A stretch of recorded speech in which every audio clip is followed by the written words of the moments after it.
Salam dostlar, Azərbaycan dili dövlət dili imtahanının ikinci mətninə testinin, bugünkü baş olan testinin ikinci mətninə baxırıq. İki rəssam mətnin adı deyir. Tahir və Səlim eyni rəssamlıq məktəbini bitirmişlər. Hər ikisi eyni yerdə işləyirdi.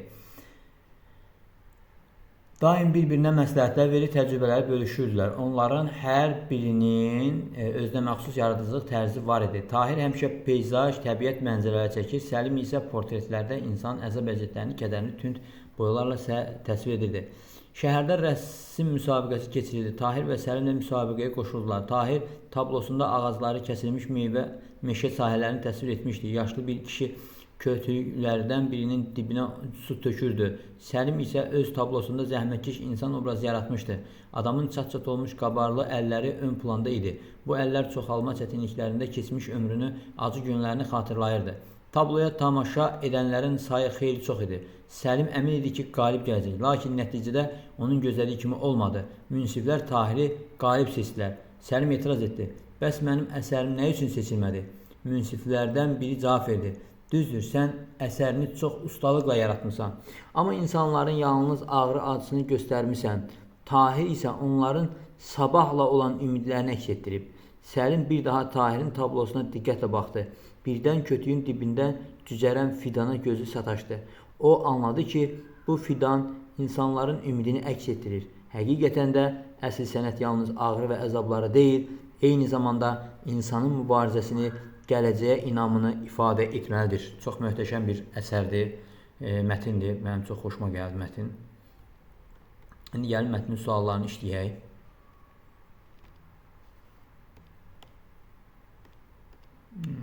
Bunu bir dənə buradan getdirək. Baxaq indi. Deməli, nə deyir? Birinci mətndə qara hərflərlə verilmiş sözün izahını müəyyən edin. Fidan nədir? Fidan ağac kollarının gövdədən ayrılan bir qoludur. Bəli.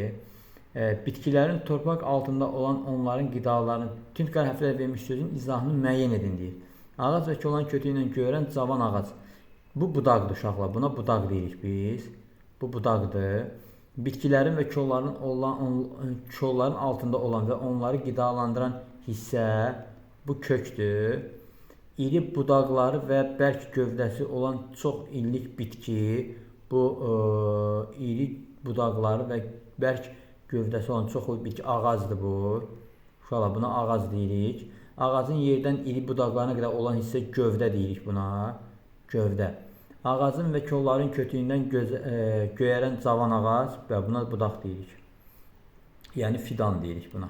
Fidan cavan mənasındadır. Mətndə üzərində rəqəm yazılmış hansı sözlər məcazi mənada işlənmişdir? İndi gəlin həmin sözlərə baxaq. Sözlərimiz hansılardır?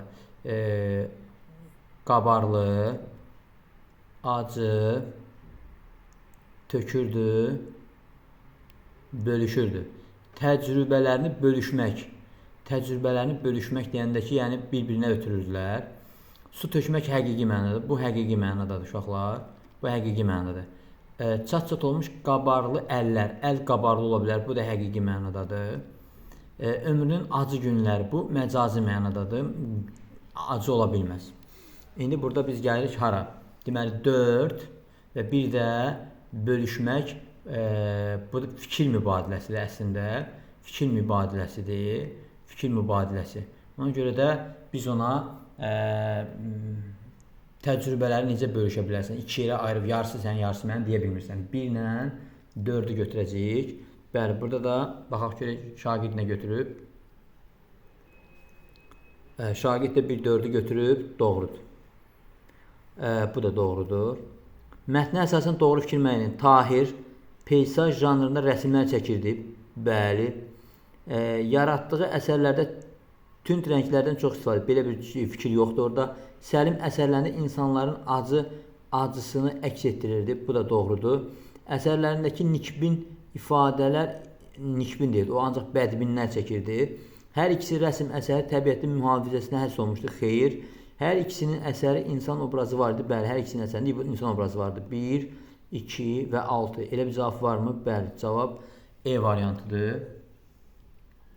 Çox asan düşüb suallar, uşaqlar. Çox da çətin suallar düşmür, bunu deyim sizə. Suallar çox da çətin deyil. Yəni mətndən çox qəşəng, sadə və asan suallar. Gəlin baxaq. Münsiflər Tahiri nə üçün qalib seçdilər? O əsərin problemlərlə yanaşı gələcəyə inamla ifadə edir. Bəli, cavab buradadır. Orada Tahir deyir ki, Səlim deyir ki, mən axı çox gözəl çəkmişəm boyalarla. O da deyir ki, bəli, sən boyalarla gözəl çəkmişsən, amma inam hissi yaratmamısan. Ancaq kədəri və mənfi notları çəkmişsən və diqqətlə baxanda görür ki, həqiqətən Səlim baxanda, diqqətlə baxanda görür ki, Tahir notları çox incə detaylara diqqət edib və orada bir dənə fidan çəkib ağacın dibində və kişi də orada nə edir? O həmin fidanı suluyur. Bu nə deməkdir? Bu da gələcəyə inam, ümid deməkdir. Mətndə altından xətt çəkilmiş sözün eyni mənada işləndiyi cümlə. Mətndə altından xətt çəkilmiş söz hansı sözdür? İşləyirdi. İşləyirdi sözü hər ikisi bir yerdə işləyirdi. Yəni iş sahibi olmaqda, işləmək. Altından xətt çəkilmiş söz işləməkdir. Yəni vəzifə sahibi olmaq. Vəzifə sahibi olmaq və yaxud da deyək ki, iş görmə, yəni bir müəssisədə işləmək mənasında. Babam evə gələndə saat 1-ə 15 dəqiqə işləyirdi. Bu işləmək keçmək mənasında. Keçirdi, yəni saatın vaxt mənasındadır. Vaxt mənasındadır, bunu götürmürük. Atam uzun zamandır zavodda işləyir. Bəli, bir yerdə işləmək, bir sahədə, bir müəssisədə işləmək mənasındadır. Doğru cavabdır.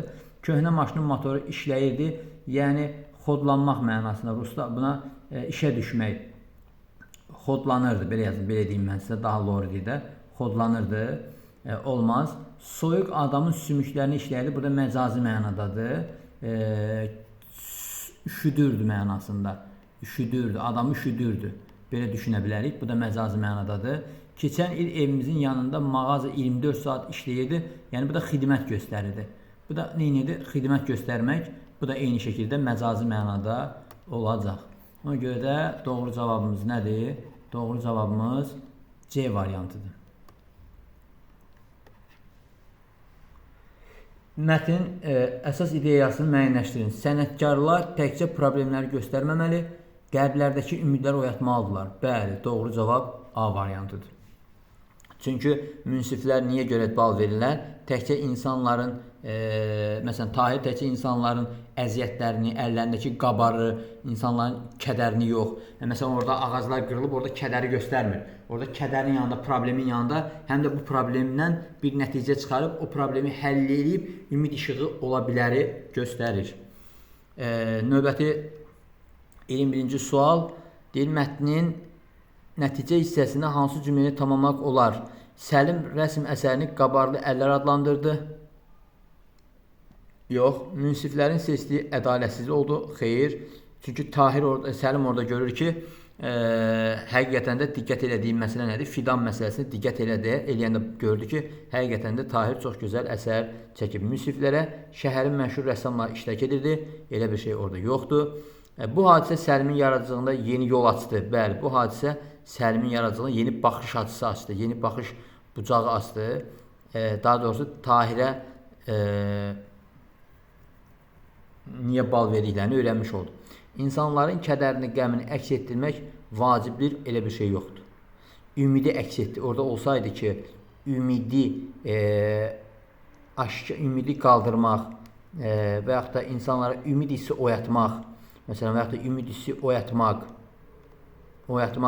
vacibdir desə və sənətkarın bir xüsusiyyətidir desəydi, belə bir cümlə olsaydı, bəli, orada o cavab ola bilərdi. Amma orada elə bir cümlə yoxdur. Və 22-ci suala baxırıq.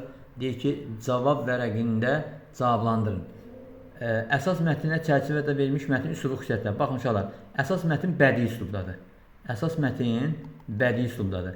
Rəssamlıq simvolik estetik hissdən yaradılması və şərh edilməsi baxımından əhəmiyyətlidir. Hər bir simvol yalnız müəyyən bir fiziki obyektin təmsilçisi deyil, həm də dünyanın və insanın mövqeyini əks etdirir mürəkkəb. Bu da uşaqlar publisistik üslubdadır. Deməli, bunun fərqi nə olacaqdır? Bizdə nəyi soruşur? Cədvəl. İndi biz cədvəl hansı formadadır bilmirik. Cədvəldə əgər fərqlilik soruşursa, burada bədii obrazlıq, emosional ifadələr var. Burada isə informativ cümlələrdir, məlumat xarakterli cümlələrdir, qəzet dili, jurnal dilidir. Burada isə bədii əsərin dilidir deyə izah verə bilərik. Amma indi cədvəli tam bilmədiyimizə görə, burada cədvəl necə olduğunu bilmədiyimizə görə bunun haqqında geniş bir deyə bilmirəm. Amma məsələn müqayisə düşsəydi, məsələn bədii üslubdadır, hər ikisi oxşar cəhəti, hər ikisi funksional üslubdadır. Fərqli cəhəti deyəndə bədii üslubun bədii imkanları var, emosionallıq var, bədii təsvir ifadə vasitələri var. Burada isə emosionallıq azdır, bədii təsvir ifadə vasitəsinə yol verilmir. Çox az hallarda yol verilir. Qəzet dili, jurnal dilidir, məlumat xarakterli mətindir. Bu isə məlumat xarakteri yox, obrazlı, nitq xarakterli bir mətindir. Bu formada yaza bilərdik.